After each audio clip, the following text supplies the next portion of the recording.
Hi అండి. ఇది బెండకాయ కూర. కారంతో పని లేకుండా పచ్చిమిరపకాయ కారంతో పచ్చిమిరపకాయ పేస్ట్ చేసి వేయటం. టేస్ట్ అయితే చాలా బాగుందండి. ఒకసారి ట్రై చేసి చూడండి.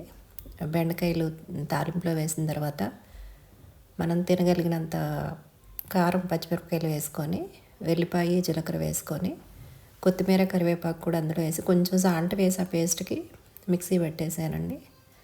కొంచెం సగం వేగిన తర్వాత పేస్ట్ వేసేయాలండి. అది పేస్ట్ కూడా వేగాలి కాబట్టి, పచ్చివాసన పోవాలి కాబట్టి వేసేసేయాలి. వేగేయండి. ఇప్పుడు వేస్తున్నాను. మామూలుగా అయితే మనకి ఫంక్షన్లో తిన్నంత టేస్ట్గా వచ్చిందండి. చాలా బాగుంది. ఒకసారి ట్రై చేసి చూడండి. చూడటానికి కూడా చాలా బాగుందండి. అట్లా నూనె కూడా తక్కువ పట్టిందండి. మామూలుగా ఫ్రైకి అయితే ఎక్కువ వేస్తాం కదా, ఆయిల్ కూడా తక్కువ పట్టింది. చాలా బాగుంది టేస్ట్ మాత్రం.